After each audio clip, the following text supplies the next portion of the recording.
Can anyone hear me okay? Check, check. So we're going to start off this forum and hearing. I want to thank our guests for being here today and our subject matter experts. I also want to thank Representative Bob Good for being in attendance. The purpose of this hearing is to ensure that we have the ability to ask the questions that are necessary to get transparency on the attempted assassination of President Donald J. Trump in Butler, PA on July 13th.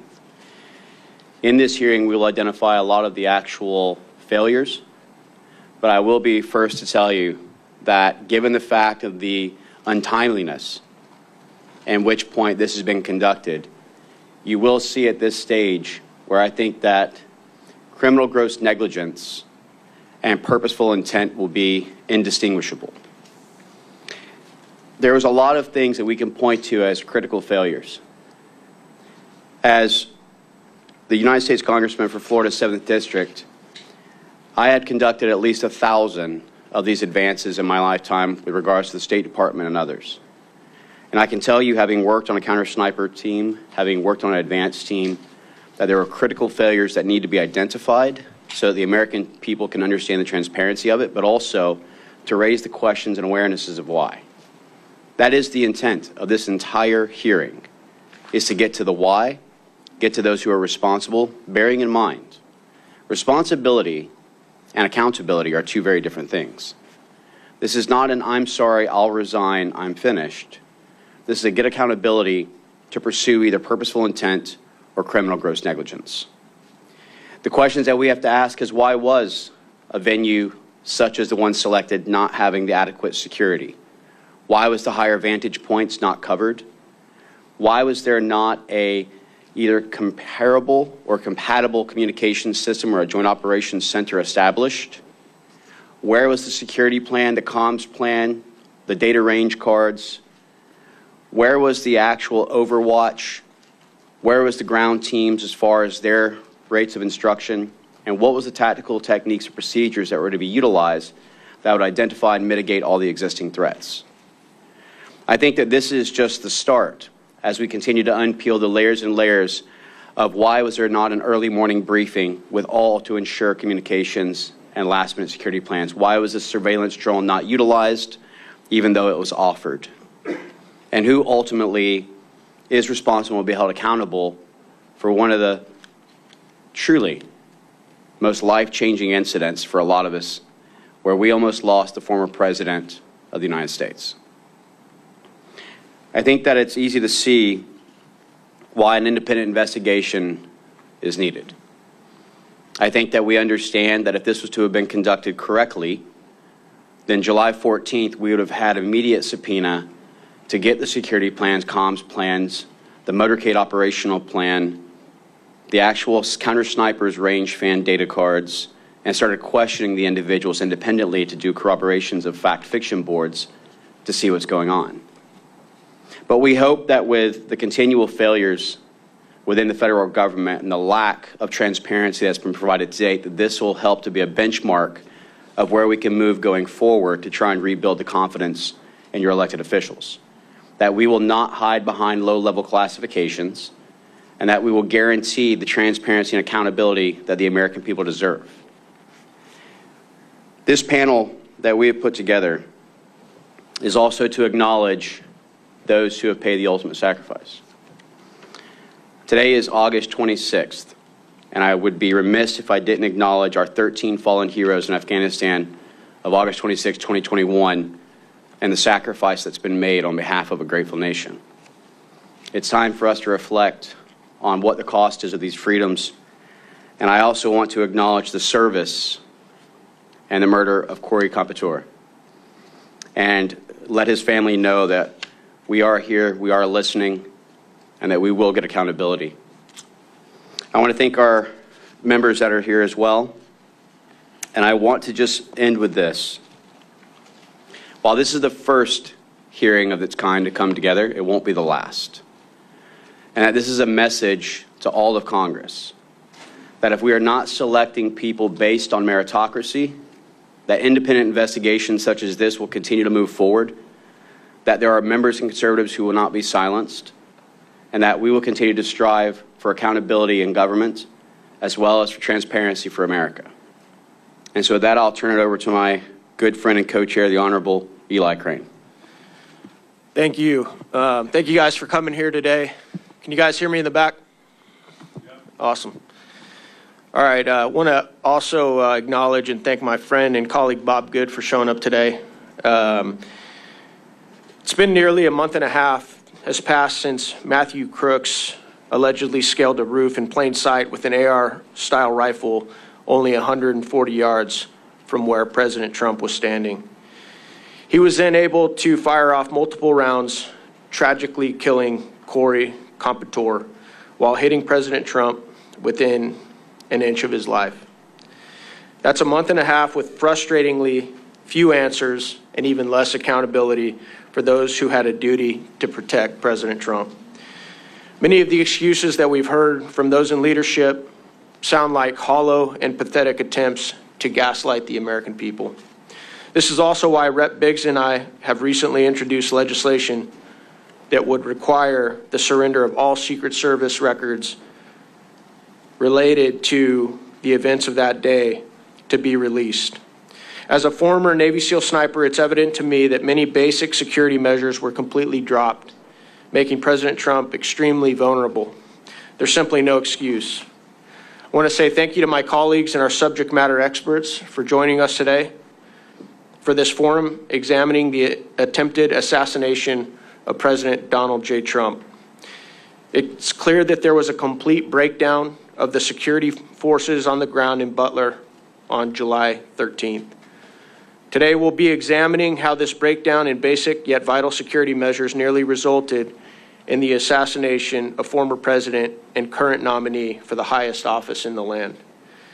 After the last hearing with former Secret Service Director Cheadle, during which the House Oversight Committee received no substantive efforts, it's imperative that we continue to conduct oversight regarding the actions and failures that occurred on and surrounding July 13th. Accountability must be inescapable for those responsible. While coverage of the attempted assassination has all but disappeared from mainstream news outlets, we're committed to keeping our eye on the ball to ensure that this never happens again. I'd like to again thank our subject matter experts who are with us today for giving their time and their knowledge to help uncover the truth and bring all facts to light. Now I'd like to take some time to introduce each of these men and provide a brief summary of their relevant backgrounds and expertise. In addition to being a well-known political commentator, radio show host, and author, Dan Bongino is a former United States Secret Service special agent. In 2002, he left the New York field office to become an instructor at the Secret Service Training Academy in Beltsville, Maryland. In 2006, he was assigned to the Presidential Protection Division during George W. Bush's second term. He remained on protective duty after Barack Obama became president, leaving in May 2011. Mr. Bongino, thank you for being with us. Eric Prince is an American businessman, investor, and a former U.S. Navy SEAL. Hoo-yah. He is best known for founding the private military contractor Blackwater. Prince was commissioned as an officer in the United States Navy via Officer Candidate School in 1992. Prince graduated with Buds Class 188 in 1993. He deployed with SEAL Team 8 to Haiti, the Middle East, and the Balkans. Thank you for your time, sir. Mr. Ben Schaefer is currently an operator with Washington Regional SWAT, serving for nearly 7 years, and has served in critical military and law enforcement roles for over 20 years. Specifically, Schaefer has experience in canine handling with multiple deployments, developing training programs for the United States Marine Corps and other private security firms. Thank you, Mr. Schaefer, for being here. These men are experts in the fields and professions incredibly relevant to the events of July 13th. I believe they'll be able to provide this forum and the American people with insights that have otherwise not been received and the attention they deserve. With that, I'll turn it over to our subject matter experts, beginning with Mr. Bongino for opening remarks.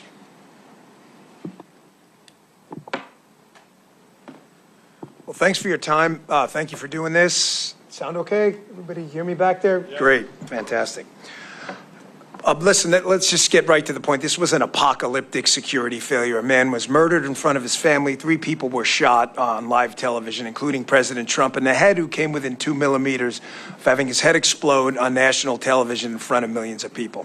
There's no sugarcoating it. It's no time for BS. Unfortunately, as Congressman Crane and Mills both indicated, the story seems to have been vanquished to the phantom zone of media coverage. It's amazing how we're still talking about JFK's assassination, but nobody seems to want to talk about President Trump being shot in the head on national television, despite the fact that we have no answers. So I have 5 minutes, so I want to keep it quick, and I want to make 3 points. I worked in the Secret Service for 12 years. I loved it. I worked with some really amazing men and women who gave everything. I mean, a couple of them literally gave everything. I know guys who've gotten bizarre diseases overseas, like chikungunya fever and protection operations.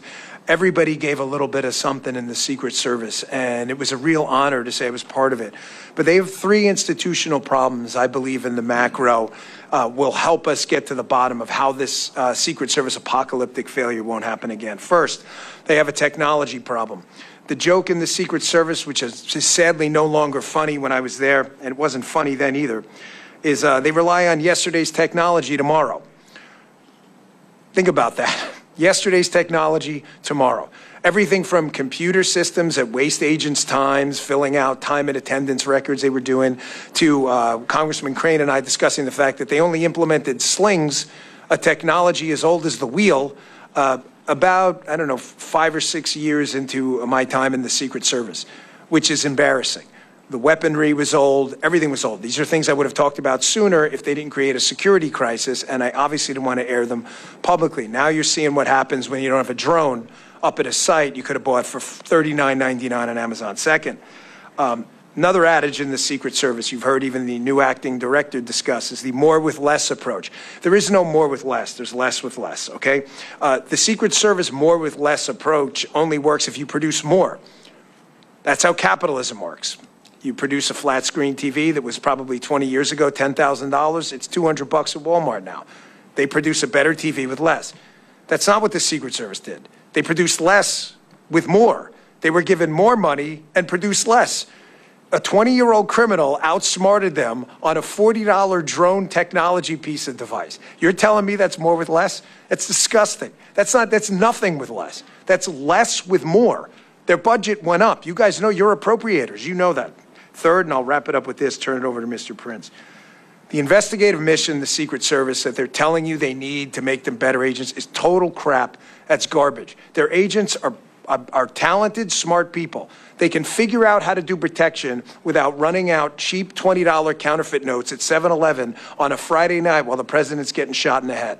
How is it we have a DEA, we have an FBI, we have TIGTA, the IRS, CBP, and 1,000 other entities with a $6 trillion budget, which I know a lot of you guys have been fighting against this grotesque spending. $3 billion goes to the Secret Service, and we're wasting time running out counterfeit notes. It's a serious problem, counterfeiting. Granted, it might be a legacy item. They started doing counterfeiting. That's not what we do now. Get rid of the investigative mission, turn it over to other people, let them do what they do best and should do best. Protection. Thanks a lot for your time. Thank you for doing this. Thanks to the panelists as well and everyone attending. Appreciate it. We're here today to discuss a tragedy for the United States of America that could have been the catalyst in the destruction of our republic. World War I started with botched diplomatic security. The assassination of one party's leading candidate a mere 4 months before the election, at minimum, would have unleashed unimaginable chaos and violence. The cancerous rot of unaccountability has metastasized throughout our entire body politic. Our obscene levels of government waste ooze like a gelatinous mold across society. Our borders, so porous they are reminiscent of a spring flood tide.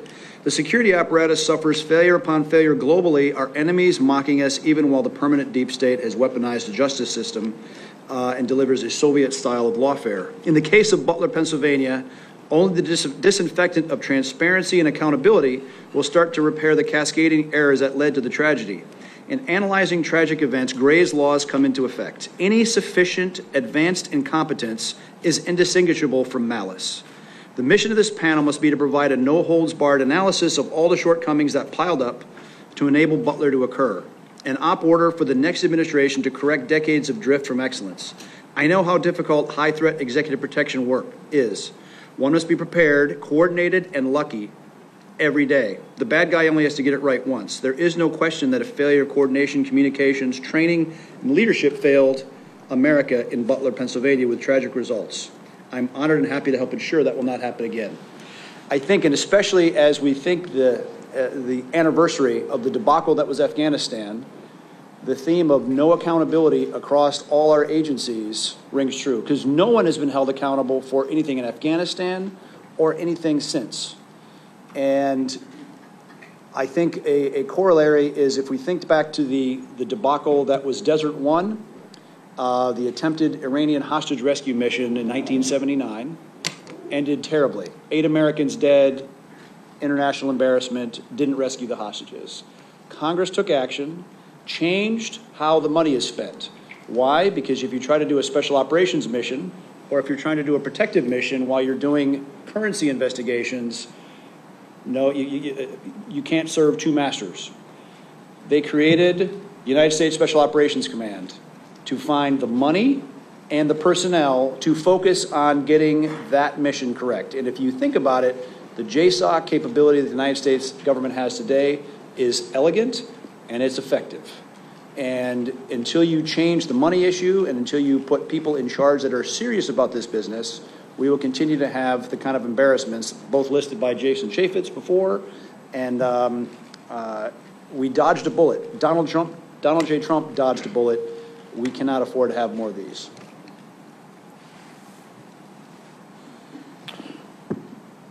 Good morning. My name is Ben Schaefer. I'm a SWAT operator with Washington Regional SWAT Team that was tasked for presidential support on that day.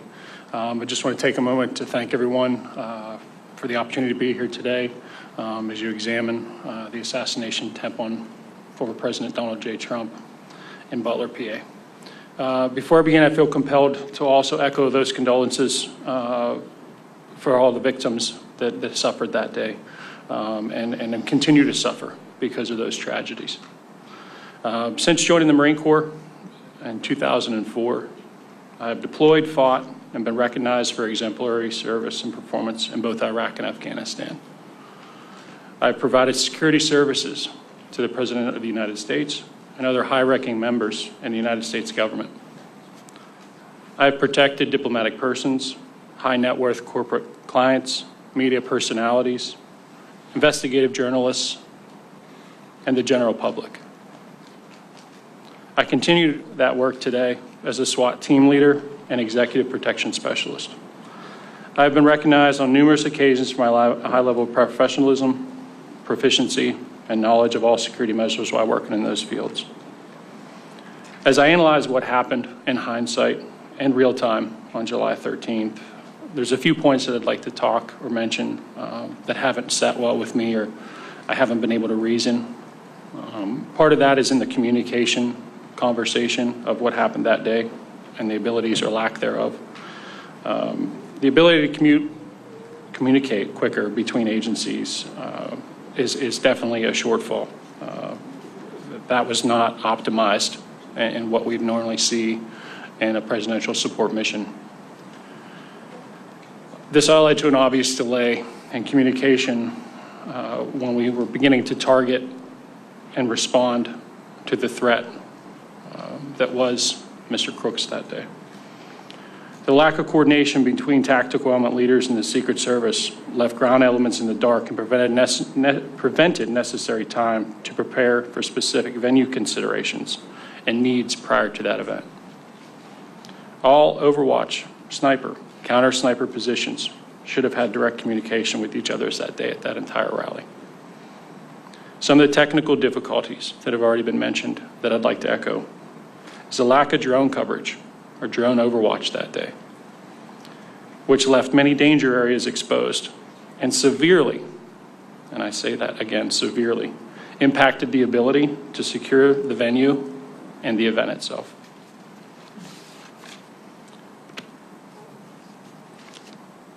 Other points of failure, other danger areas that have been noted, and I feel the need again to echo those, is the water tower that was located in the northeast section of the event.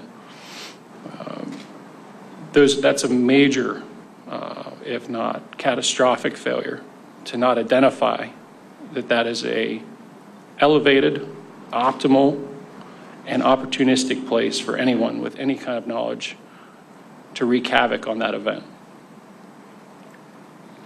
The tasks that day broken down included local law enforcement's responsibilities that include traffic, parking, and access were their primary roles. State law enforcement handled crowd control, medical support to those in need. Due to the temperature that day, there were a lot of heat casualties, a lot of heat strokes, a lot of heat stress-induced issues. The local counter-assault teams were to neutralize and mitigate any threat to the former president. Local SWAT counter-sniper teams were to scan and hunt for anyone deemed a deadly threat to any member of the crowd or the former president. In conclusion to what I have to say today, there's no question that there were critical failures during the Butler event.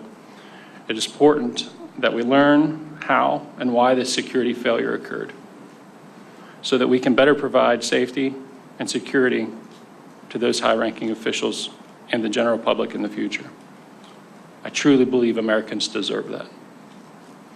Thank you for your opportunity to testify before you today. Happy to answer any questions that you may have. Thank you so much. This forum having come to order, I want to remind everyone that we will be going in 10-minute segments. Should there be a need to have a second round of questioning, we will then limit the second round of questioning to 5 minutes each. The first person who will start this out is the Honorable Andy Biggs. Thank you, and thank you to everybody for being here today. Appreciate it. I want to start, if we're ready, if the video is queued, I want to show a short video, if we're ready. Stunning new video tonight showing the moment Donald Trump's would-be assassin climbed onto the roof of that building just 2 minutes before he opened fire. Yeah, look, there he is. You can hear bystanders desperately trying to alert police. Authorities now using that video as part of the investigation. Walk us through what you were seeing in the minutes before the actual shooting happened. Well, there was a lot of people around the building that were complaining about some guy crawling up the building and then crawling up the roof. Gentlemen, so we're going to bring him up for can we bring him up for a couple of minutes? You get ready. I'll get you up here. The world will see a vibrant Republican. Look, they're all pointing. The Atlantic, maybe the Pacific. Yeah, someone's on top of the roof. Look. There he is right there. Right there, see him? He's laying down. You see him? Yeah, he's laying down. And look what happened to our country. Probably 20 million people. And you know, that's a little bit over that chart. That chart's a couple of months old, and if you want to really see something that says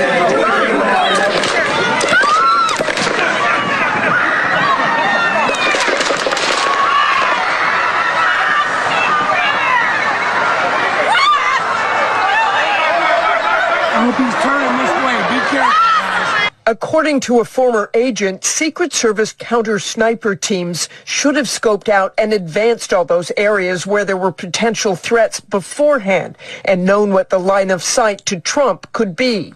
The fact that somebody was able to get within 200 yards with a rifle and be on an exposed rooftop, be seen by other people there, be seen by where it should have been cameras and drones and many other things in place to watch for that, something broke down. That shooter with that rifle should have never been that close to the former president of the United States at a venue like this. Thank you for showing that video. Appreciate that. And so we've seen aspects of those videos because those are public domain videos. One spectator was killed, and we express condolences to his family, Corey Comprador. 2 others were critically injured, David Dutch, James Copenhaver. And then narrowly escaping with his life was former President Trump. That's why we're here. And the timeline is probably too small for you to read, but I'm going to go over the timeline just briefly and with the experts here in just a second. But first, I want to acknowledge also our condolences to the 13 veterans killed in Afghanistan during that disastrous retreat. I also acknowledge our colleague Bob Good's presence today, his interest in this, appreciate his interest in this. Our former colleague Jason Schaefer and Mark Morgan, we appreciate all of you being here today. So let's take a look at this from the local perspective. Ben, thank you for being here. Let's talk about the communications. Let's start there. Was there a central communications center in place? Yes, there were. That was by the Butler Emergency Services Unit. And typically, was the Secret Service, did they have a person on the scene, a decision maker on the scene in case an emergency happened? I believe that there were a Secret Service agent responsible for the scene. However, they were not, to my knowledge, co-located at the command center itself. And so I want to make clear. So who was present in the communications command center that might have made decisions for Secret Service?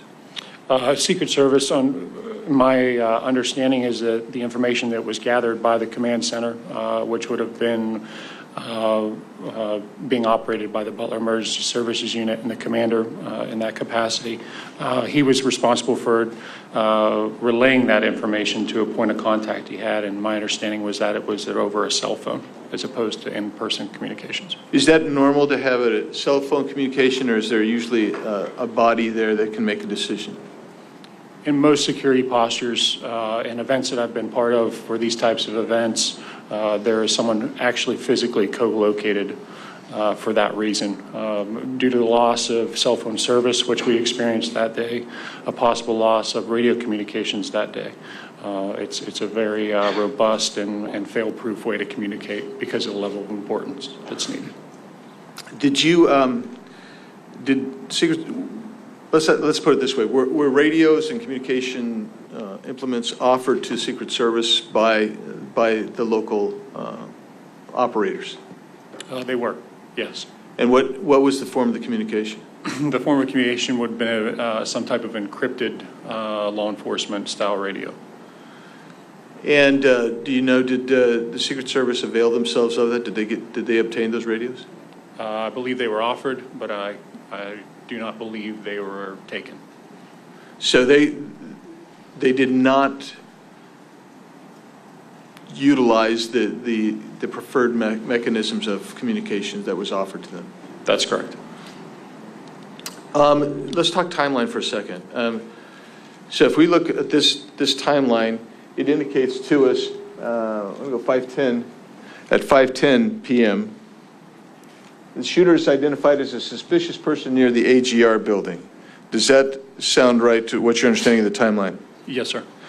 And so at least some point, somebody had seen him by 5:10 p.m. That's an hour before the shooting. They adjudicated he was suspicious.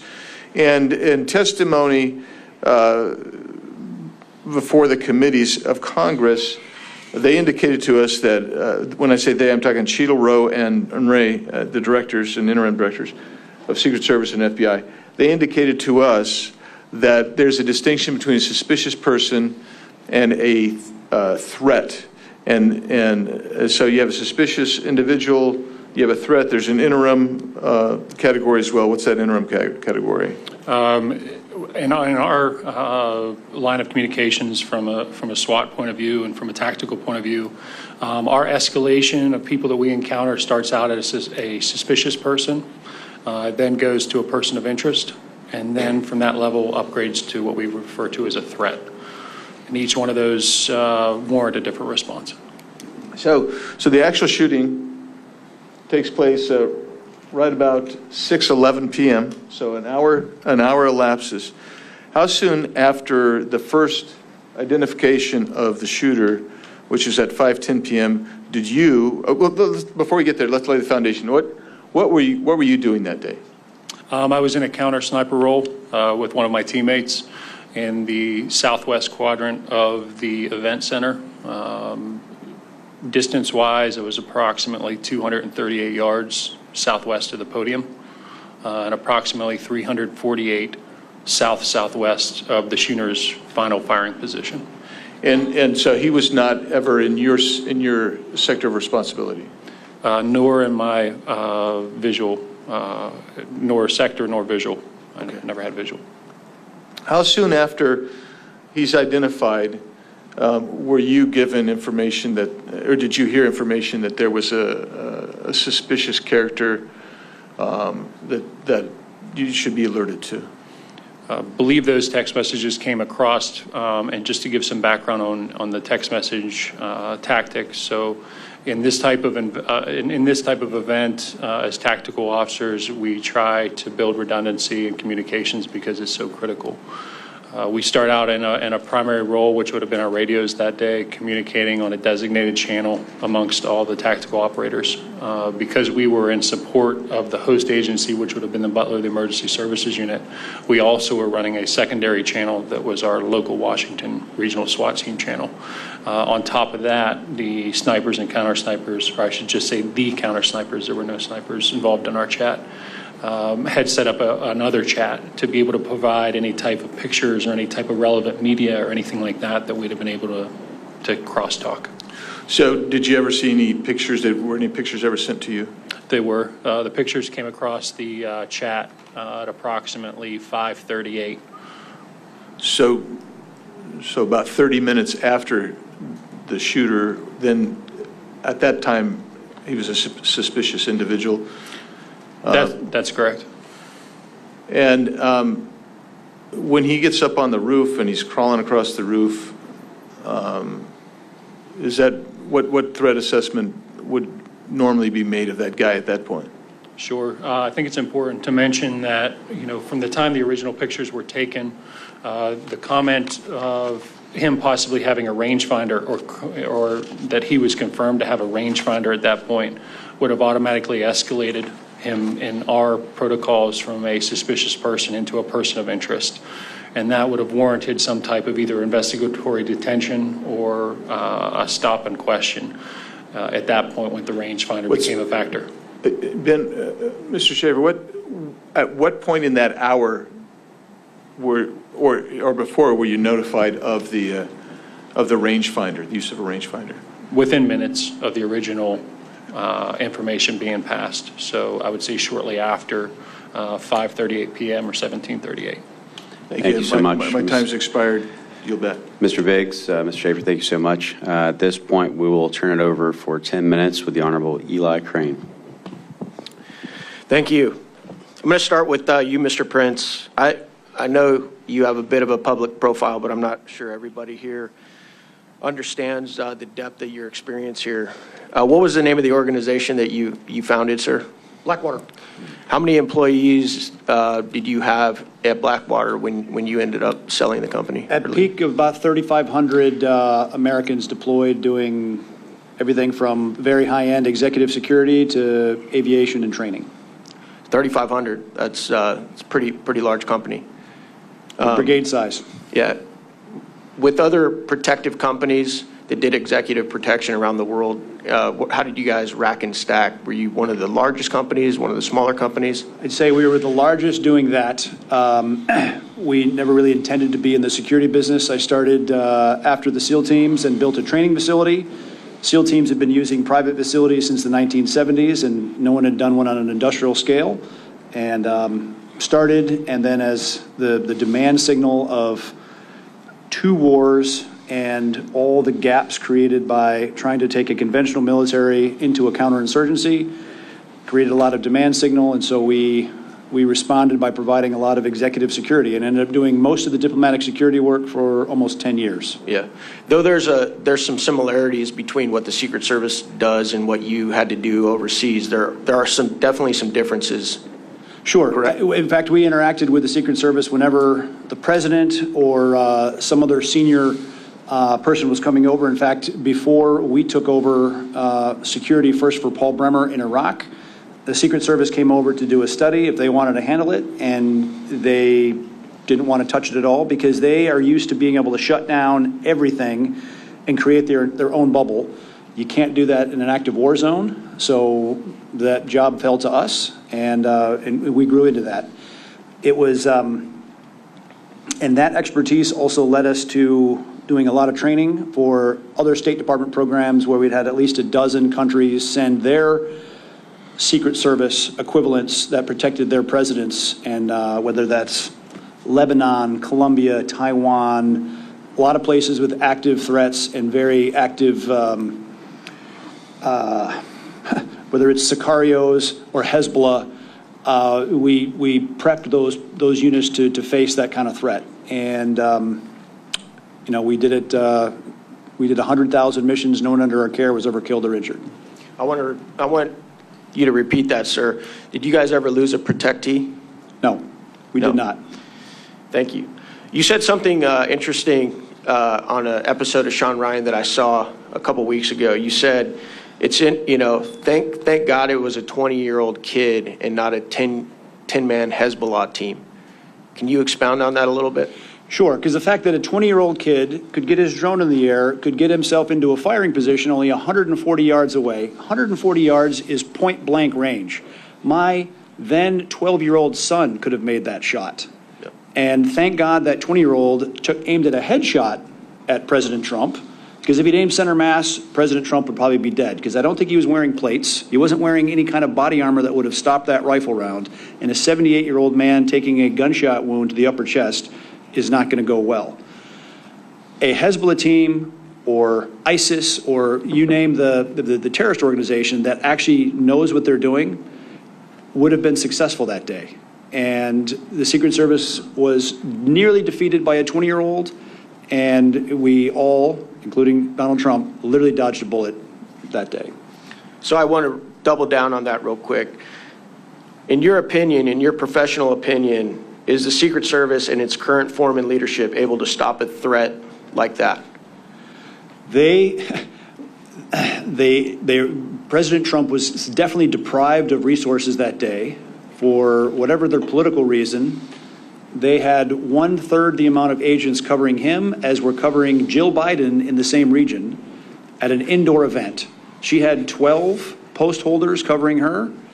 Again, no statutory or constitutional authority for the First Lady.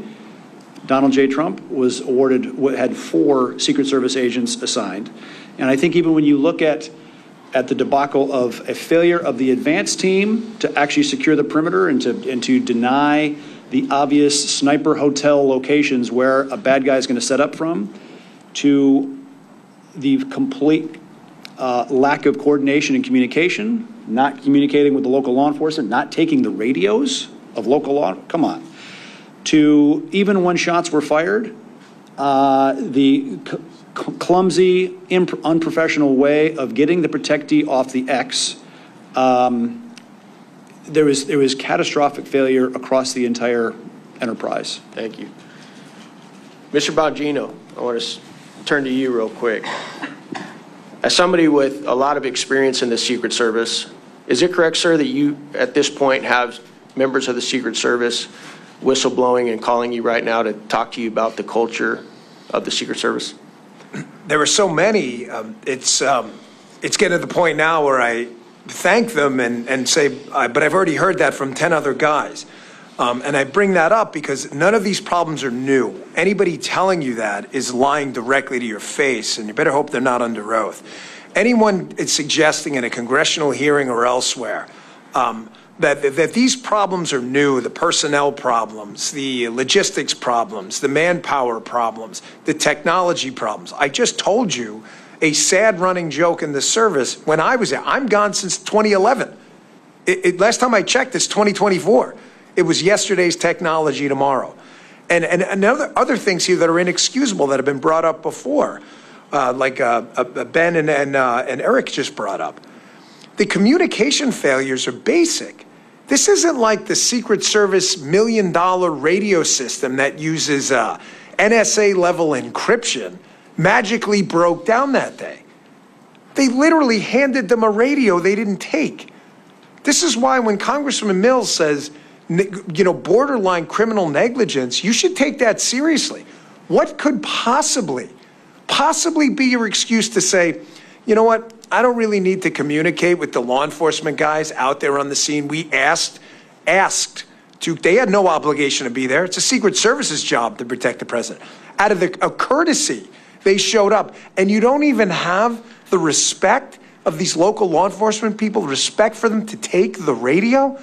I mean, where was the CP, the command post? The way this works, so everybody understands, or it's supposed to and didn't that day, for reasons still unexplained outside of, again, obscene negligence, any trip for a high-level protectee, you're supposed to have a command post that runs the whole trip at the airport or whatever. They'll communicate with everyone. But those individual sites, like in Butler County, have security rooms themselves, which are kind of mini CPs at each site. Where was it? According to what Ben said before, and from what I've heard, it was either not there or the locals were running it, offered communications, and the Secret Service, whose job it was that day to protect President Trump, said, we're going to pass on the comms. Really, you described it as catastrophic. He's 100% correct. Eric knows exactly what he's talking about. Just apocalyptic failure. Mr. Bongino, in your opinion, is the Secret Service in a better spot today with Director Rowe in charge? No, it's worse. And sadly, I'm glad this is all being recorded, because when something else happens, and I hope it doesn't, I pray to my Lord and Savior, Jesus Christ, that I'm wrong. That you play this and go, look, that guy was crazy. You think this is the last incident, you're out of your mind. We have seen these incidents over and over. We saw the Georgia grenade incident with President Bush. They overtook the magnetometers. The Secret Service leadership in charge now with the exact same people. Exact same. Can you imagine a C-suite at a company that makes widgets? We find out that there's a design defect. The widget explodes and kills 10 people, and the CTO gets a promotion to CEO. You understand that's what happened here, correct? These are the same people. Kim Cheadle, the director, wasn't even fired. She was allowed to resign. She'll go get some cushy job somewhere, and her deputy, who is one of the guys behind these stupid waste of time things like agents wearing red ties on the detail. Because this actually happened, by the way. These people will tell you this under oath if you get the right people. He was concerned about the tie color of the agents on the detail because it seemed to imply he supported President Trump. Congressman Biggs wearing a red tie. You're wearing a semi-red tie. It has nothing to do with anything. This is the kind of stuff the Secret Service was actually wasting their time with while withholding CSU counter surveillance assets and counter sniper assets from probably the most threatened man on earth. If you can explain it, good luck, because that's not the agency I worked for. My last question is for Ben Schaefer.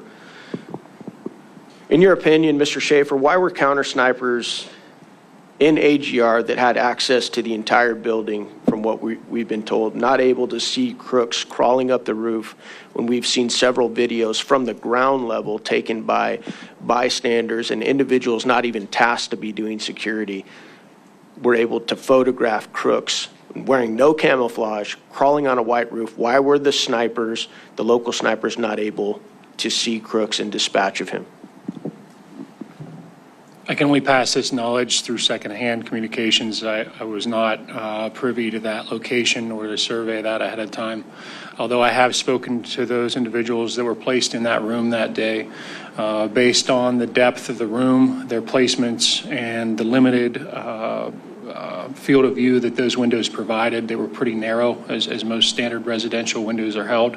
The angle was too hard for them to see that far to their east, which if they would have been facing south. Thank you so much. Appreciate my colleague Eli. With that, I'll turn over 10 minutes to the Honorable Matt Gaetz. Mr. Prince, you're one of the people I trust most about global affairs. You're constantly assessing the threat environment and intelligence. And I guess my question to you is, because this has been laid bare and these weaknesses have been exposed, are you concerned that we're likely to face not another Crooks, but perhaps a threat like you described, a team from a foreign adversary, a terrorist organization, trying to expose and exploit the weaknesses that now we've seen? I am very concerned. The inability of the Secret Service or the U.S. government writ large to adjust, to learn a painful lesson from that failure and actually make concrete changes. Because again, the fact that a 20-year-old nearly killed Donald Trump, and the failure to adapt to even yesterday's technology, let alone tomorrow's. And when you see the step change of the ability to deliver precision fires at extended ranges, the lessons being learned on the battlefield of Ukraine, the ability for small units to deliver devastating precision fire onto any target, whether it's the White House, whether it's a motorcade, whether it's a president outside or even inside somewhere, is significant, and I don't think they have any idea what's coming at them. And what Mr. Bongino seems to have told us is they haven't learned the lesson. He's told us decade after decade we should not expect the lesson to be learned by osmosis. Mr. Bongino, I will have to draw on your experience in protecting folks. I have none, but I do have some experience in observing what a government agency does when they're not telling the truth and they're trying to hide something. And the pattern recognition always goes to some form of scapegoating. We saw it at DOD when people refused the vax, they were scapegoated and driven out. We saw it at FBI when whistleblowers talked about spying at school board meetings and at Catholic churches, they were driven out. And now I take note of the fact that certain people at the Pittsburgh field office have been put on leave. And I've also seen the story change where initially the Secret Service was blaming folks in local government, and then there was admission that there weren't appropriate responses to requests for additional manpower. So what I'd really like to do with you is bring us into that process, because Senator Hawley now has a whistleblower saying there was a manpower request that was coming out of Pittsburgh, and headquarters Secret Service was putting downward pressure on the local agents to try to reduce the intensity of that manpower request. So give Congress a little sense, how does that get developed? And then what should we think about the fact that someone is saying that headquarters was trying to get people to not make requests of enhanced protection? Well, I can give you an example from personal experience. I saw Senator Hawley's tweet. The Secret Service is going to rely on this and what they're trying to do now, and you're accurate in your analysis about how this cover-up is starting to work. What they're going to say is, well, there was no real formal request made. But here's an example, and then I'll tie something to something that happened to me. Imagine you're working for a company, a public company. It's actual accountability, stock will tank or whatever. You can't make products that'll kill people. You'll go out of business. If you do, there's a penalty. But imagine you're told by your safety guy, you're the CEO, and your chief safety officer says 50 to 60 times, hey, again, this widget has a defect. And if we put this out, it's going to kill someone. And it's clear after the 50th time that the CEO doesn't care. So at the 51st time you tell the product blows up, the CEO's going to say, well, he didn't tell me yesterday. Well, he didn't tell you because he told you 50 times before and you ignored him. So what they're doing now is Ron Rowe, the acting director, who is the deputy director, the number 2, who is unbelievably, again, got a promotion out of this. A guy was murdered and someone got promoted, which is obscene and disgusting. He is part and parcel to this whole day-to-day ADPO, Assistant Director, Protective Operations, Deputy Director, Director chain that makes management decisions. When they tell you early on, we are not doing this for President Trump, Congressman. We're not doing counter sniper teams. We're not doing CSU. And then they say, well, on that day, we didn't deny assets. You didn't have to. You've been denying them for 4 years. I was told by a direct source, this is the quote, that at Mar-a-Lago, they were begging the DTD, the Donald Trump detail, begging for enhanced security. We can't secure this place like this. And one of the quotes from one of those 3 people I just told you about was, we don't secure nightclubs. Really? What if a nightclub owner runs for president? You don't secure you secure whatever the hell they tell you to secure. That's not your job. That is what happened here. And that's what they're going to rely on. And that's where you guys, I think, have had the guts to take this on. Do not let them fall back on euphemisms and word games where they go, well, that specific day we didn't say no to any assets. Have you in the past? How often? Matter of fact, how many counter surveillance teams have you actually dedicated? What percentage of Trump sites? How many CS teams? There's a story out there that was the first time counter sniper Secret Service assets were ever used at a Donald Trump site. So you're telling me your most threatened protectee had no professional Secret Service overwatch?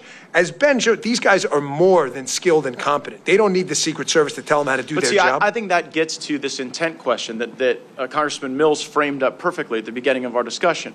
Congressman Mills says the key question here is whether this was your run-of-the-mill government incompetence or whether you see features of such just disregard for the duty at hand that you believe there's some malice. And in his opening statement, Mr. Prince says when the incompetence reaches a certain point, you can impute the malice to that. And what I think you have unique experience in is, well, like this culture of denying requests, like to Trump, or a circumstance where not even the Donald Trump detail, but the folks in the Pittsburgh field office who are not normally on the Trump detail were saying, hey, just based on this, we might need more, and they were discouraged from even making those requests, so they couldn't be denied.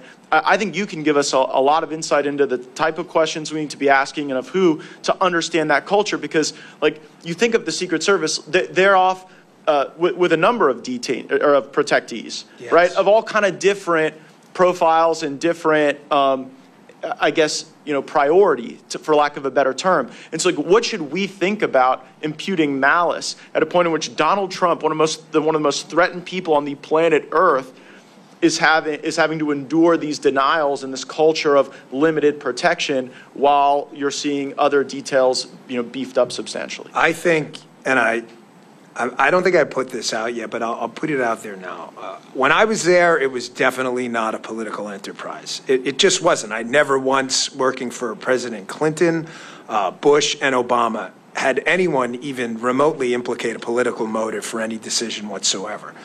However, from the commentary directed at some of the agents in charge of the Donald Trump detail, which I have heard about, clearly, it appears that for the first time in American history, we have a Secret Service that is making decisions that may not be all political, but may have a political tinge to them. So what you're saying, I would love to say, Congressman, that's the craziest thing I've ever heard. But I tell you with a pure heart, and I'm being absolutely candid, I have no skin in this game. I don't work there anymore. I am not their PR guy. I run my own business. I absolutely believe Donald Trump and an enhanced security posture he should have had would have made him look more presidential, would have facilitated the logistical operation of him traveling. I think they were concerned about optics and making him look like a big shot or whatever, word you want to throw out there.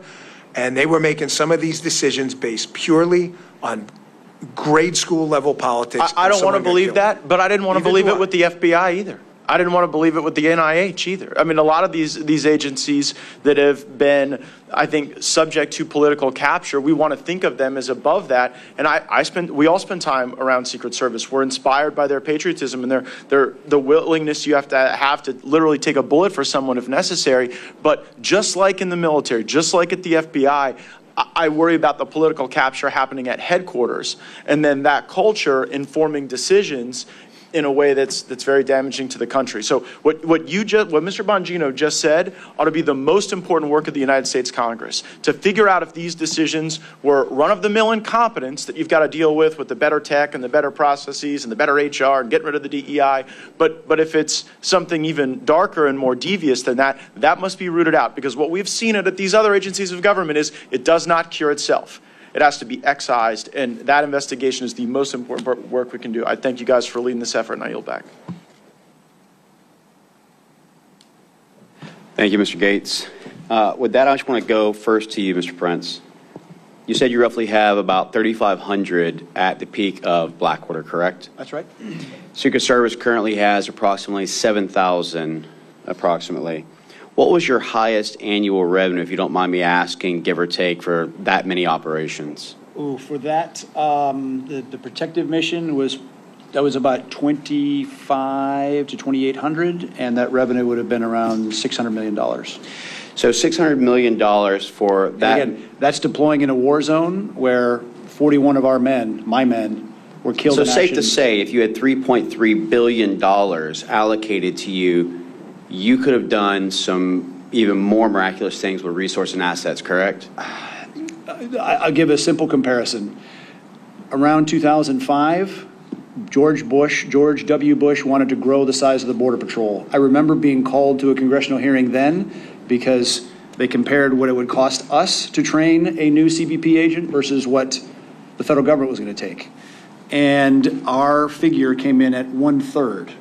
And their figure was actually higher than sending someone to Harvard for 4 years, and that's to train a guy for 4 months. That's it. So it's the federal government blows money. That's like I said exactly in my testimony. And my point is that the failed metric of government, whereby the more we spend, the better outcome we receive, is a flawed and failed measure, which is why we're at $36 trillion in deficit. And the reason I use that $3 billion, as you know, Mr. Prince, is because that's the actual amount that appropriators have allocated to the Secret Service, which means that, to Dan Bongino's comment, they shouldn't be utilizing past equipment to serve tomorrow. They should have more than enough assets and resources in place with a $3 billion budget. Would you not agree?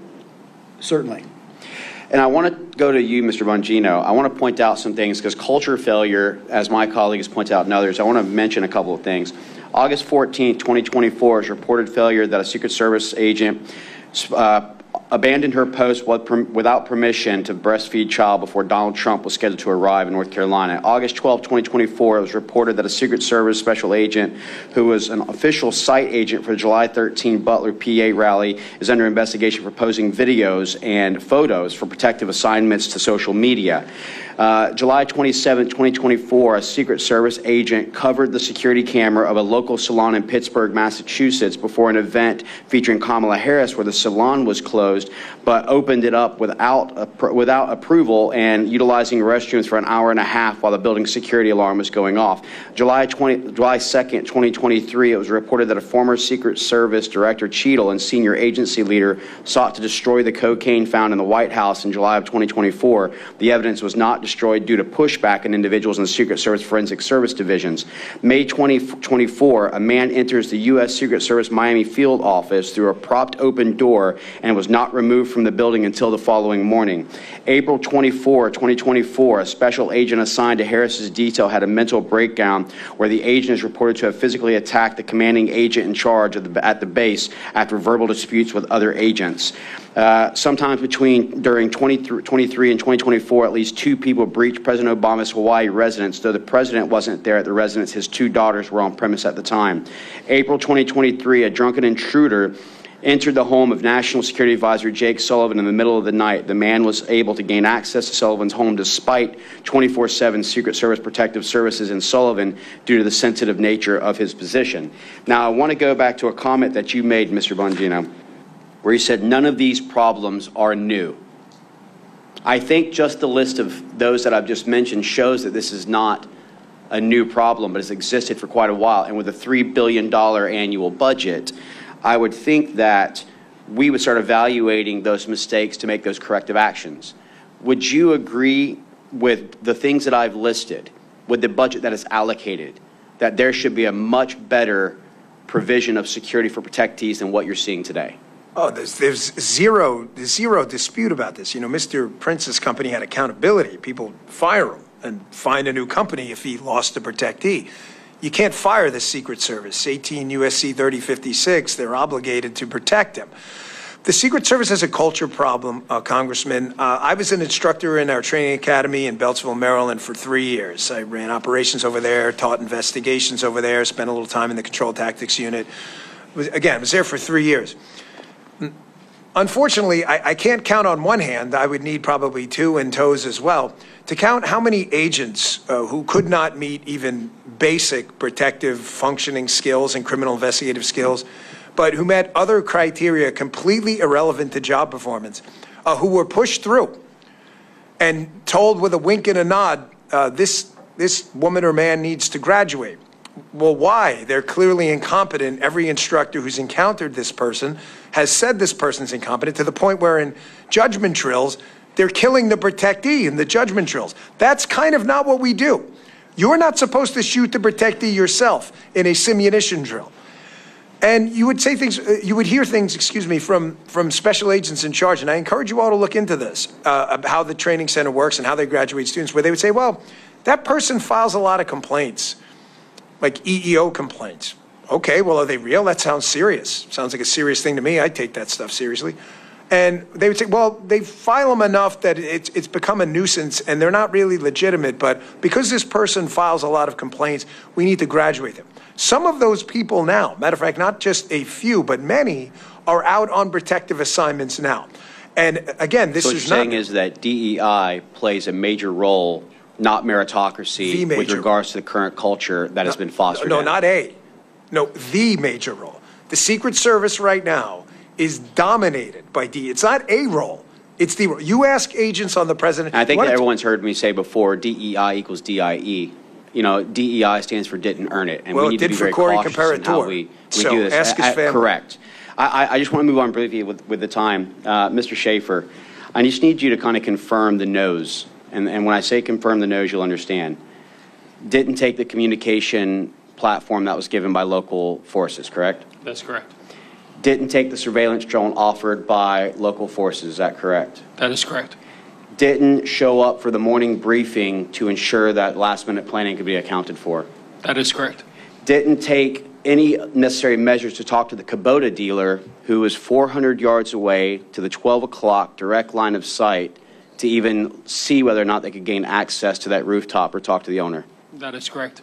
Did not access the water tower, which has the highest vantage point, and provide oversight that would have also looked at the AGR building. That is correct. You know, I'm looking at all this and I'm noting a lot of no's, of things that didn't happen. And unfortunately, because we've allowed this to go on for weeks and weeks, we're now going to be faced with the fact that they're going to be memorializing all these documents to reflect July 9, July 10, July 11, dotting I's, crossing T's that wasn't actually going forward. Now, I want to ask you something, Mr. Prince, because you know this all too well about counterterrorism operations. We know for a fact that we have an open border with roughly 10 million people that's come across. We know that cartels are cheering on President Joe Biden as the employee of the month every single month. When you think about 2018, where you had $500 million in revenue from cartel, to now $13+ billion in revenue.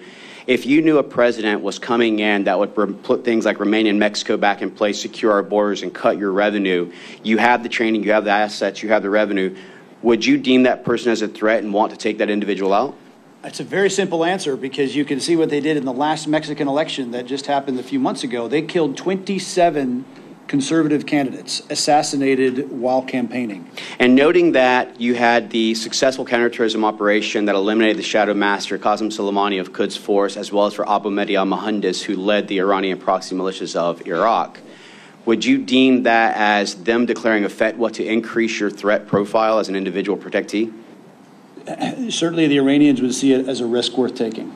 And you also note that a question that needs to be asked of the FBI is that on July 12th, a 46-year-old Pakistani male named Burjan was actually captured, who had also plotted assassination against President Donald J. Trump and 35 elected officials. The question is how did you think an individual who's on a terrorist watch list, landed in Houston, Texas, was questioned by the FBI, and I would love to hear his answers because they must have been spectacular, and then released, noting that this individual flew from Pakistan to Iran for 4 days prior to this? Would you note that is very questionable? Again, you can put him in the long list of other people that don't belong here, that our federal government is failing to do their job. Thank you. With that, I have run out of my time. I will now hand it over to the Honorable Chip Roy for 10 minutes. I thank my friend from Florida, Mr. Mills. I thank my colleagues here. I thank you, gentlemen, for testifying here today. And I'd ask my staff if they'd put the map up here on the board. And if you would please, the technology folks, would you please play the shooter on roof behind President Trump angle video? And as we get this queued up and we start to play it, I'm gonna ask you some questions. I'm gonna start with you, Mr. Bongino. Trying to through the question that I'm wrestling with, a lot of Americans are wrestling with, which is whether or not the failures here that we're all observing. Everybody agrees there was failure, almost catastrophic failure, and certainly catastrophic for Mr. Comparator and his family. But was there more? Was there willful blindness here? So if you could cue up the video, that'd be great. They've got that queued up. If they don't, then I'm just going to go ahead and proceed. Great gentlemen. So we're going to bring him up for. Can we bring him up for a couple of minutes? You get ready, McCormick. You get ready. I'll get you up here. The world will see a vibrant Republican. See beyond the president, you can see the shooter moving across the roof. Now, I look at this as someone who is a prosecutor, had worked in the U.S. Attorney's Office, who worked in the Attorney General's office, not as someone who was a sniper like Mr. Mills or Mr. Crane, working in the Secret Service. But to be very clear, the perimeter, the building he shot from is outside of the perimeter. And the video we see, we can see him clearly just a mere 130 yards away. So here's the setup that I want to ask. I'm going to start with you, Mr. Bongino. Do you believe that you can just chalk up to mere incompetence that the Secret Service did not attend the 9 o'clock meeting for scheduling purposes? They literally just didn't attend. Can you chalk up, and just, I'm going to go down the list and just jump in. Can you chalk up to mere incompetence the conversations about the communications that we talked about before, where you didn't have a body present and they were using the cell phones, and they did not retrieve the radios, as Mr. Higgins has reported? Can you chalk it up to mere incompetence that they identified crooks about an hour ahead of time, and that President Trump was never removed from the stage? They didn't delay, they didn't hold him back, they didn't remove him from the potential danger.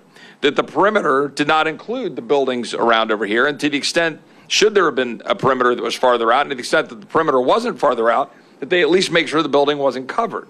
Is that just incompetence? Is it just incompetence that there was no drone being flown and the drone was turned down by the Secret Service? Was it just incompetence that the shooter had a drone, as the FBI director testified in front of the House Judiciary Committee, that he literally had flying within a couple hundred feet of the stage the same day, mere hours before the shooting? Is it just incompetence, what we're hearing now about the whistleblower saying that there were no canines? Was it just incompetence that there wasn't sufficient policing along the security border? Was it just incompetence that there was allegedly an abandoning of the post due to heat? That there was supposed to be someone on top of the roof and that they didn't get on the roof because it was too hot? Is it just incompetence that there was additional security requests turned down, according to the memos that we saw out of Senator Josh Hawley, and encouraging agents not to request to additional security requests? And was it just incompetence what we saw with respect to the police body footage, which I'll play here in just a second, if we could cue up the police body footage video, where you've got the local police talking about what they said to the Secret Service? If y'all could play that video real quick, and then I want you to respond. Well, body's that's a good word. I told them they need to post the guy over here. I told them that the Secret Service. I told them that Tuesday. I told them to post guys over here. I have no contact with the inside. What? I thought you guys were. No, we're inside. Alpha 1, Bravo 1. Thank you. Okay, that's good. Thank you all. Mr. Bongino. I told them to post Can you respond to that? I wasn't even concerned about it because I thought that's how we come out and lose a guy walking back. Can you respond to that? Sure. Can you respond to that question? Because that's what the American people want to know. You know, Congressman, if you had just ended with your first statement and said, well, we may have screwed up the perimeter, you could maybe attribute it to ignorance. Layered incompetence always means intent, correct? So I'll give you an example. You're in a mall parking lot, it's 97 degrees, and you leave a kid in there and you close the door. Did they intend to kill the kid? Probably not. But how stupid do you have to be to do that? So in Secret Service training, you're basically taught a ring-based system, but don't think of it as rings. Think of it as a three-dimensional ring, like a bubble with rings. So you got this circle, but it's three-dimensional above and below. In that outer ring, again, this is Secret Service 101, Charlie Brown encyclopedia stuff. This isn't like advanced level PDT, protective detail training. In that outer ring, you have police officers. That outer ring is out to about 1,000 yards, which is about what a really technically proficient sniper can hit. Why was the perimeter set to, again, absolute total incompetence? But then factor in the other things, and I just want to add a few more. How is it that a counter surveillance unit whose actual job is to detect, to counter surveillance, that's what they do. They're the best at what they do. We asked the question during the conversation we had earlier. How is it that they missed this guy roaming around when the police officers clearly using their good law enforcement instincts said we've got a problem? The answer is because they weren't there. Is that incompetence or is that shutting the door in 97 degrees with your kid there going, I just didn't know? How did you not have a roof line 130 yards away secured when you're taught day one in Secret Service training that the effective range of a really quality sniper is out to 1,000 yards? How did you not have a drone that not only did you not have a drone, again, this is where we get to the shutting the door in 97 degrees and pretending you didn't know. It was offered. They offered you a drone. It's unforgivable. And just think of the rings quickly, and I'll wrap this up. So in the outer ring, you have police officers, you have counter surveillance, and you have a protective intelligence team. Protective intelligence team is trained to go and find threats. They miss them. There's no counter surveillance team. The cops catch it, but because the comms break down, they miss it. In that middle perimeter, you have what they call post standers. Post standers they're not DTD agents. They're field office agents. They're not Donald Trump detail agents. Those guys were not even Secret Service. They were HSI, most of them, who are great guys and fantastic. But that's not what they do. If you grab me as a former Secret Service guy and said, hey, Dan, can you go do a Homeland Security investigation on this? No, that's not what I learned. We are training Secret Service agents to do protection so we don't have to use other entities that don't do protection. So that's the middle perimeter. So that breaks down. The inner perimeter, as you just saw, and I'm glad you played that video, envision that as what we would call the shift, the body guys, right? He's got a shift around them and supervisors. Everyone missed that guy crawling across the roof when he defeated the external, the middle, and the internal perimeter.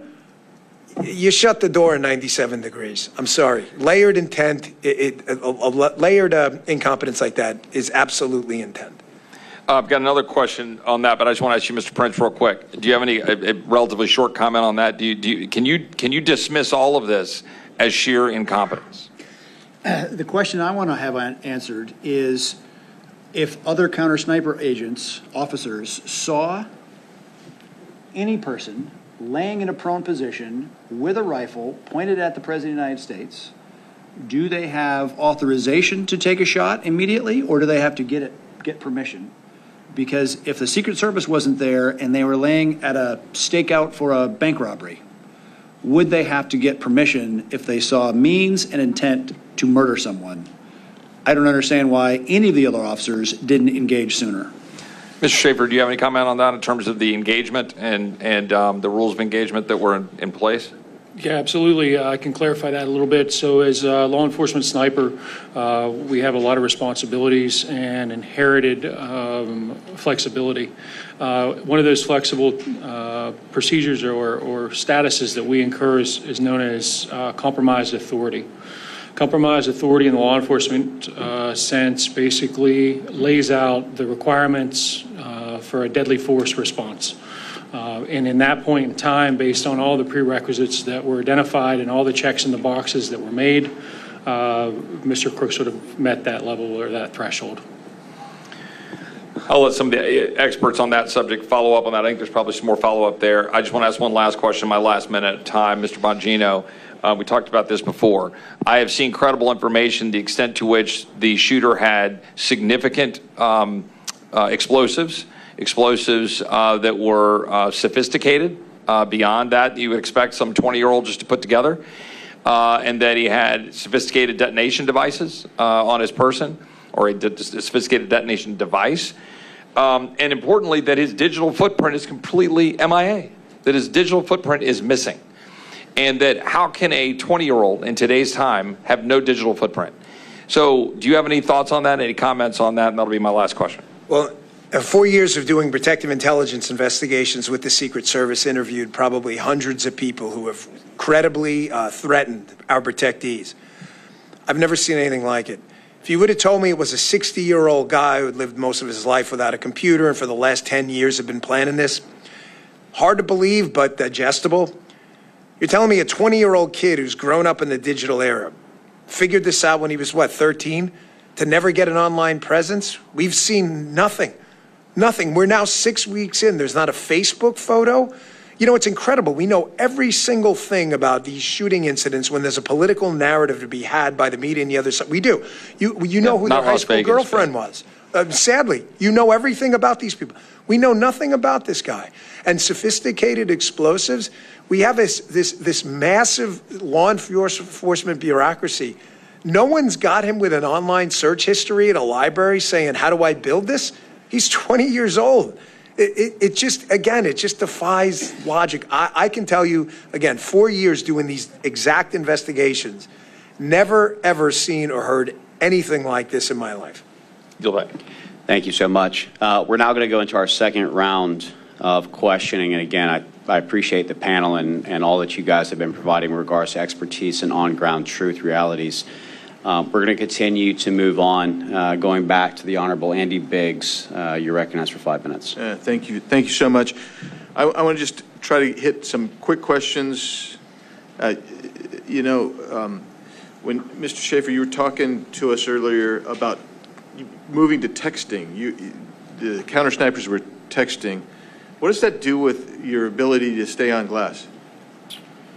Was a secondary or possibly even a third method of communication as it was utilized that day. The sniper teams in the law enforcement concept sometimes are not a team.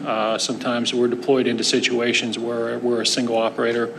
So we're not only responsible for the surveillance aspect of the service we provide, but also having that deadly threat ability on board. So that can be very distracting in that point in that day. That third level of communication would have pulled us away from our primary responsibilities to provide that deadly cover if needed. Thank you. And Mr. Prince, you mentioned security bubbles. And I want you to elaborate on that because we've talked a little bit about the perimeter. And the perimeter seems oddly narrow in this particular instance. Can you talk about security bubbles and the perimeters here? As Dan was talking, right, the normal that bubble is out to 1,000 yards based on how far a capable sniper can take a shot. The fact is, clearly this bubble was less than 100 yards because they disregarded the industrial facility, the water tower, et cetera, and it speaks to the lack of seriousness of Secret Service leadership in how they were conducting these missions. I don't think they regarded Trump as a worthy protectee. They were doing the absolute minimum. And I say my greater concern is as you look at all the litany of failure is long and deep. And if it tips towards malice, that opens up an entirely different can of worms. Right. Because it's hard to be part of a republic with people that actually want to kill you. Right. Political disagreement, fine. Sell it at the ballot box. But if people don't want to sell it at the ballot box, then it gets sold by a cartridge box. And that's a very, very dangerous road to go down. Right. And well, we could go on that. I know some of my colleagues might want to do that as well. But I want to get to one last point, and that before I run out of time, and that is another failure. I think everybody here is everybody up on this group anyway, has been with a president or a protectee, and there's been some kind of security hold. I mean, we've just stopped, and you say you're going to hold. Why was there no security hold put on Trump at any time if you had some kind of individual, I mean, that Mr. Schaefer has described, actually did arise to a threat level? Why was there no security hold put on President Trump? Why was he allowed to go on the stage? Why wasn't he taken down? Why didn't we see a pause? For me? Yeah, Dan. What makes your question even more impactful is every Secret Service site for a high threat level protectee has what they call a holding room, which you would guess is for holding the protectee. I see Congressman Gaetz because it's actually called the holding room. Yeah. The holding room is for things just like this. The holding room is, let's say a congressman shows up and is a little late. There's an accident. They'll hold them in the holding room so they can join. You all have been in it. None of this is new. You've been in the holding room. There's a Secret Service agent at the door. You guys have congressional hardpins. A staffer escorts you in. Every one of you has seen this or will in the Trump administration. This is not a mystery to anyone. Why was he put on what Eric had called, accurately so, the X? We use the exact same terminology as the military. The X is where that protectee or that limo with the protectee in it is. Why was he put on the X? You have an open threat. Ben is described and your timeline lays out was there for an hour. I'm not going to play any word games. Were they a threat or suspicious? Well, if you're a threat, it's because you're doing something suspicious. And if you're suspicious, it's because you could be a threat. These are silly, stupid word games. You know when it's not a threat?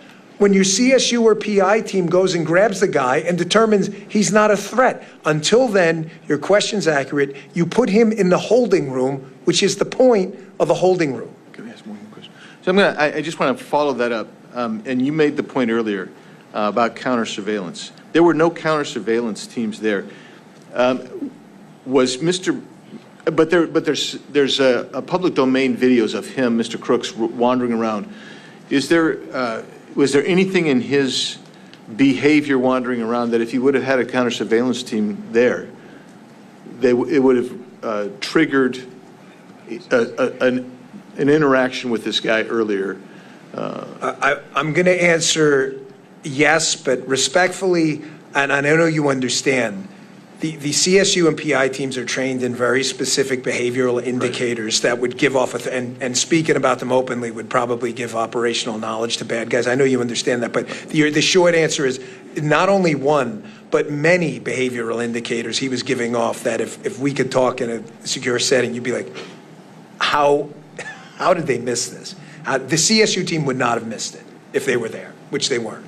Thank you so much, Mr. Biggs. We will now go to the Honorable Eli Crane for 5 minutes. Thank you. Mr. Bongino, do you have any confidence that Secret Service has learned their lesson? No, because I've been involved in a number of, we have 10 years in the Secret Service. I was in the training center when the Georgia grenade nearly exploded. And, you know, the only reason it didn't kill President Bush is because the guy wrapped it in a towel. That's it. It's the only reason he survived, because we got lucky. And the changes made from that lasted about a month. They added more magnetometers. And then basically the same problems resurface again. So no. I want to read a text to you and see what your thoughts are on this. Do you know who Joe Kent is? Who Mr. Bongino? Joe Kent, he's running for Congress right now. Special Forces guy. Oh, yes. Up in Washington. Yeah. This is a text he sent me on, I believe, Monday, August 19th. He said, "Hey, brother, I know you are doing an independent J13 investigation. I want to share this anecdote with you from my experience with Speaker Mike Johnson's U.S. Secret Service detail this weekend. Bottom line up front, Speaker's detail was incredibly lax, failed to seal off all entrances to a very small venue. Johnson wasn't secured and very easy to access. Long version. We had a local steakhouse host my fundraiser with the Speaker. Location was only available after people RSVP'd. But the entrances to the steakhouse had Kent for Congress signs on the two entrances. One entrance was inside the hotel, one out on the street in a busy pedestrian area. I arrived about 45 minutes early to check out the venue and to make sure my team had stuff ready. I also wanted to see if the U.S. Secret Service had a checkpoint set up. I carry everywhere. I planned on leaving my pistol in a hotel room my team had there. I entered the hotel, followed the Kent signs into the steakhouse, and immediately walked up to the unsecured holding room the speaker was in. He was on a call, so he did not notice me. Neither did any of his detail. His detail was inside the restaurant just BSing. No control over the two entrances at all. Once the event started, they put on a good show and looked the part. I can't interpret their intent, but they failed a basic, simple task: secure the two entry points, a shocking level of incompetence. The event was in Vancouver in the shadow of Portland, Oregon. Mr. Bongino, is Speaker Johnson, what's his job? Well, that would be Capitol Hill Police, but it speaks to a larger issue with these security failures. What was mentioned about 3/4 of the way through that text, where everything becomes about optics. I'll give you just a quick example. You know, think about this.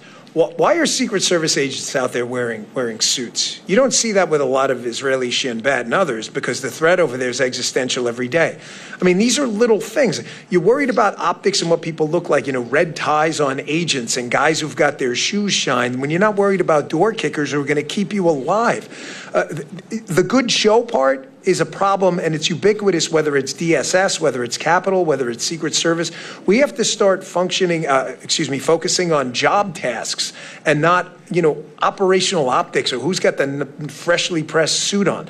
These guys have to be out there ready to go into action and defeat that 15, 20-man Hezbollah team or group of Sicarios Eric's talking about before. This was a 20-year-old kid who broke them down. Can you imagine if they had detonated, taken out that fence line, and rushed a 10, 15-man team in there with rifles and heavy weapons?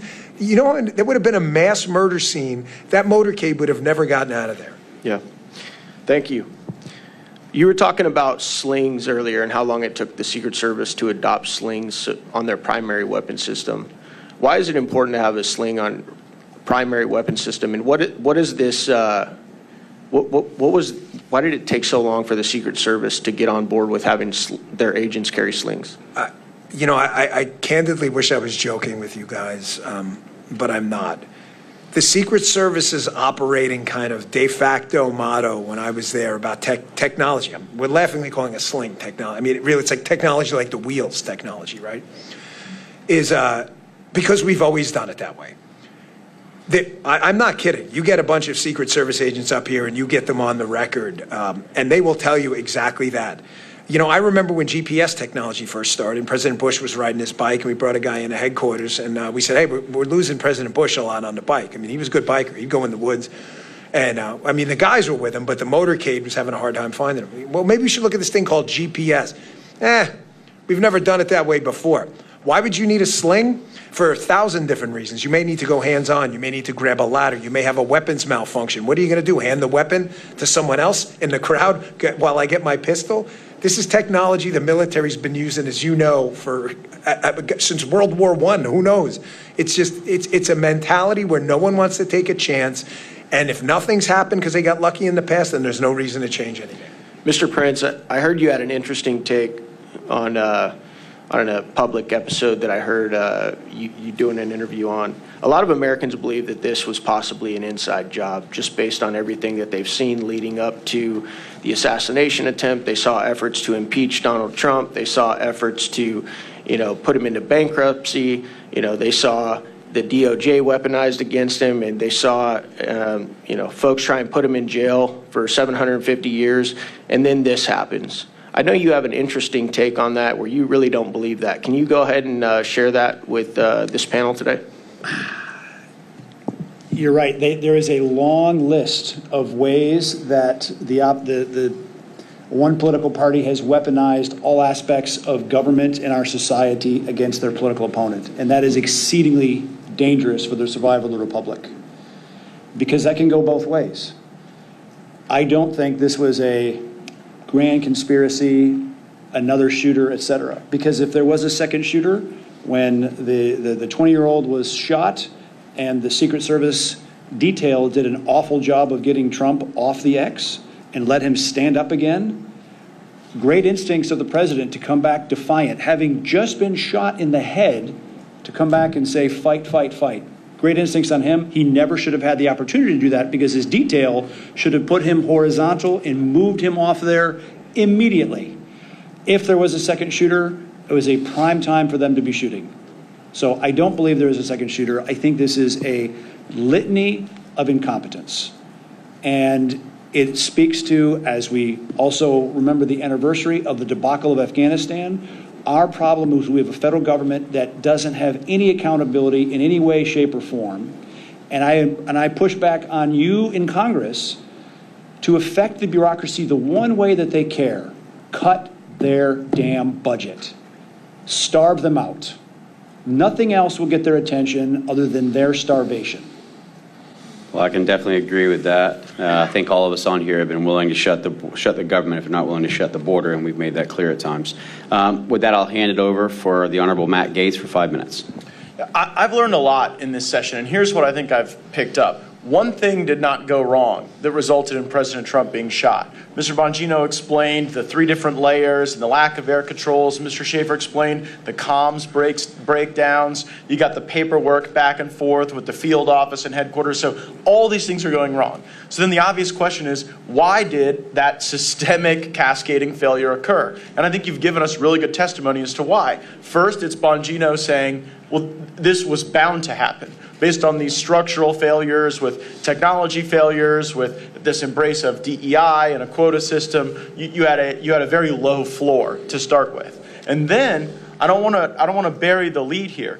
You heard Mr. Prince's testimony that he believes that a motivation here might be they just didn't deem Trump a sufficiently worthy protectee, and that could inform on it. And then I think the most damaging, and I never really contemplated until you gave the testimony, Mr. Bongino, that giving the Trump detail the assets they requested, air, additional manpower presence, more folks so that not everything is pushed out to locals, but indeed is the folks that have gone through the type of training that you provided in Maryland. Well, that was because that kind of a force posture could make Trump appear more presidential, more ascendant, more in charge. And I do think that in addition to what Mr. Prince has said about budget, there are things Congress can do to direct specific demands for documents around those 3 vectors and work on all of them. To the structural issues, Mr. Prince, is it something leadership can fix? Because one thing we've found is that you try to put downward pressure on any budget around here for anything, and it's like you're committing a war crime.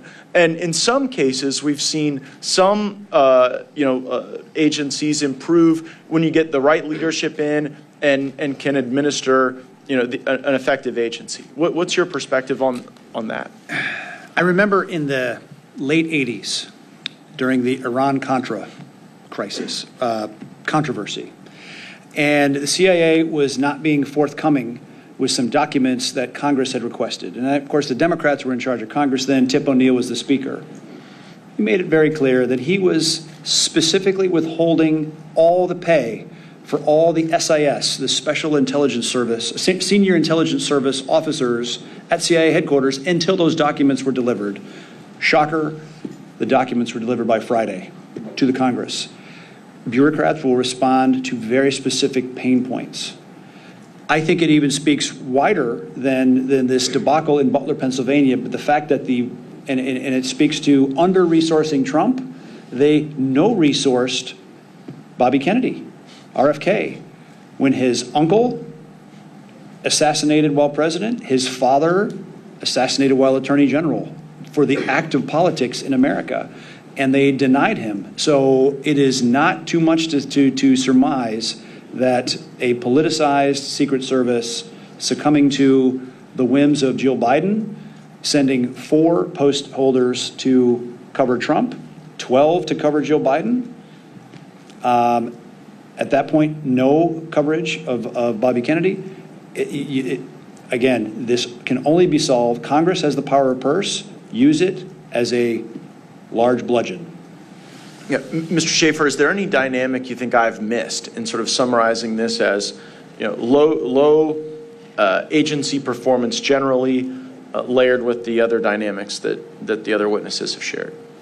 I don't believe so, Congressman. I think you've covered most of the relevant points in describing how that posture all relates and how this, began as maybe a single failure and multiplied into a much greater failure, just based on different levels.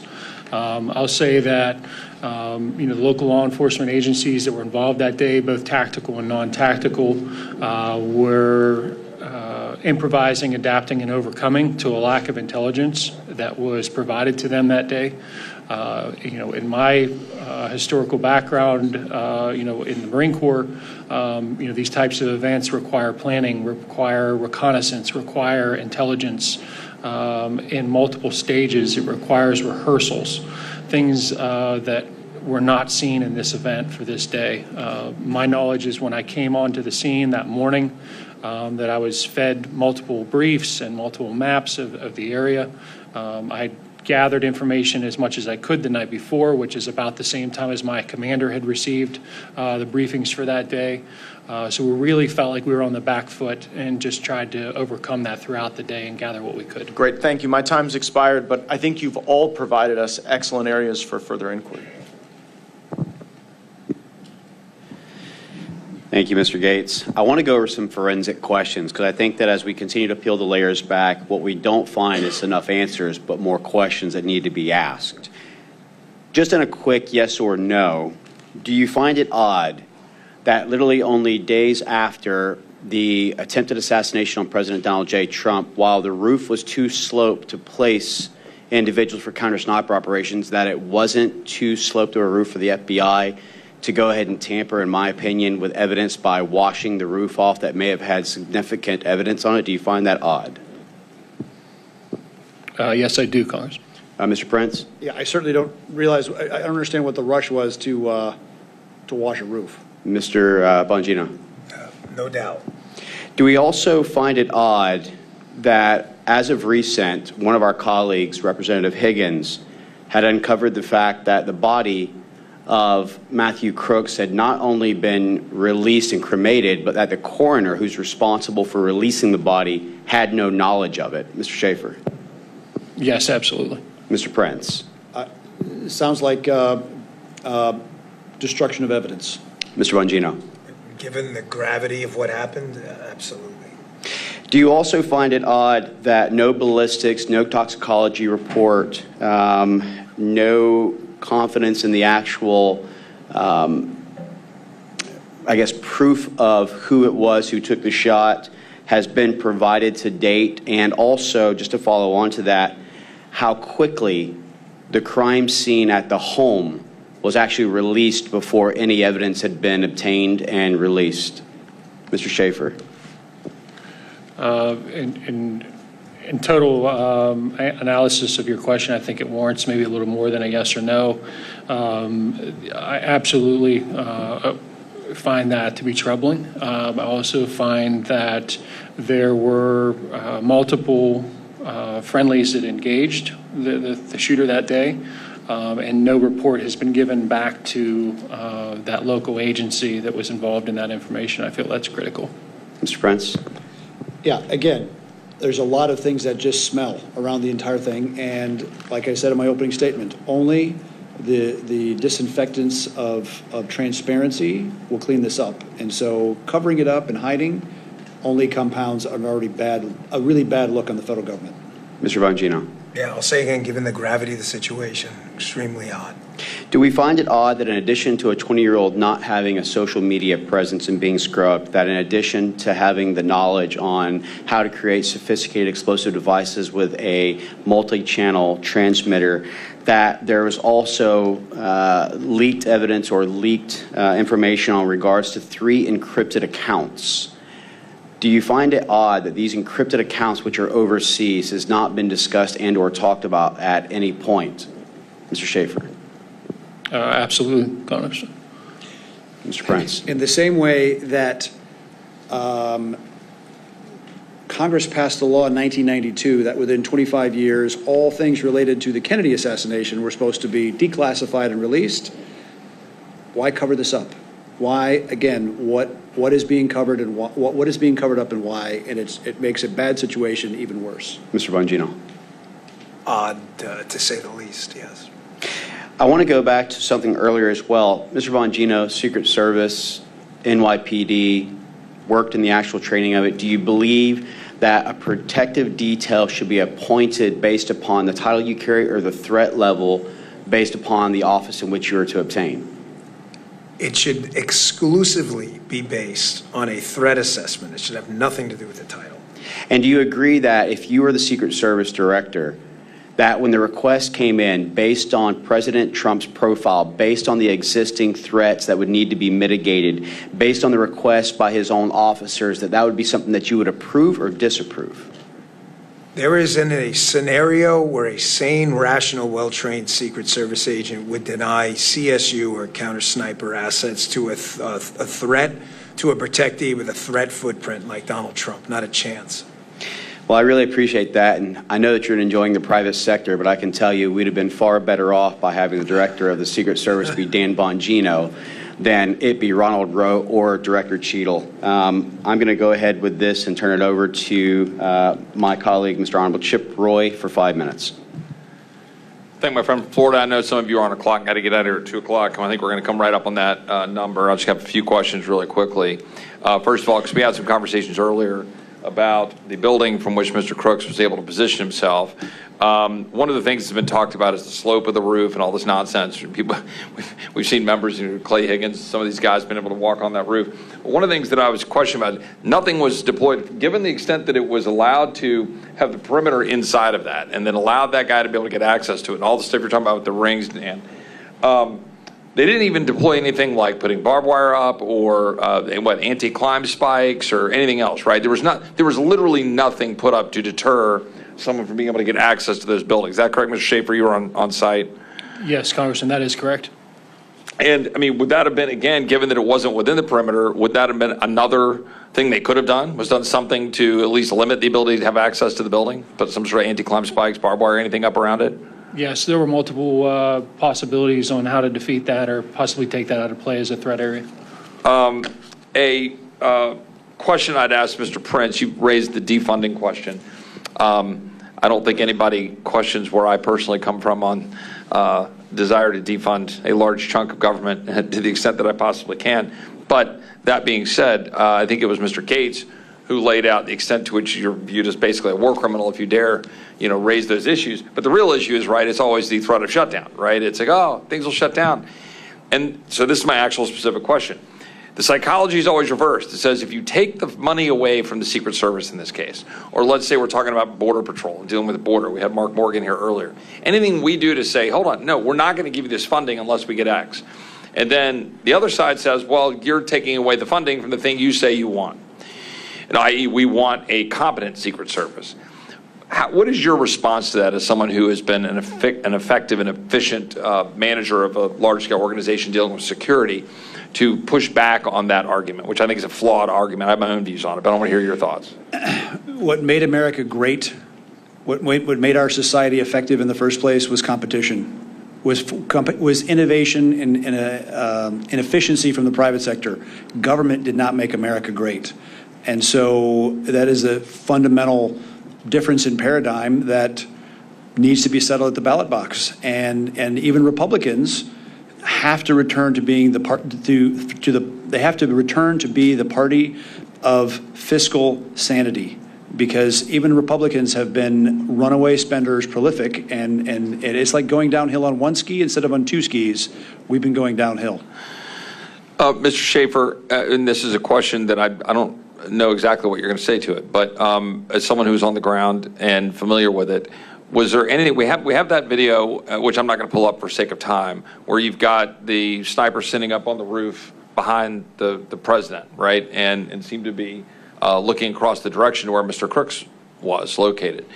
Was there at any point any rules of engagement or any orders coming down from on high that prohibited those individuals from reacting, to the best of your knowledge? Because I'm trying to figure out what was in their line of sight. And again, that's speculative from my standpoint because I'm not there. Sure. So I can speak on both locations. So the north team, we'll call them, in the northern side of the buildings there. had a few obstructions visually to be able to engage them, to engage the shooter at that point in time. The Southern team had a much better vantage point, and that speaks directly just to the location and proximity to where the shooter was located. However, going back to our earlier discussion about compromised authority, and Mr. Bongino can add to this as well, in that capacity, we don't need authorization. We don't need any other things other than the prerequisites for a threat to meet a deadly force response. I appreciate that. Mr. Bongino, I'll let you comment on that, and I'll ask you one more question in closing, because I know you need to go. We had some reporting from Ms. Crabtree, who was here with the panel earlier and is here with us now, earlier about the potential engagement or interference, I should say, by Iranian authorities in terms of our ability to protect our president, Secret Service, and so forth. Do you have any perspectives on that and why that's particularly problematic, or anything to add about it? I can say when I'm back in the White House, I'll get you the support, funding, training, and equipment you need, and I will get you the pay raises that you've really deserved for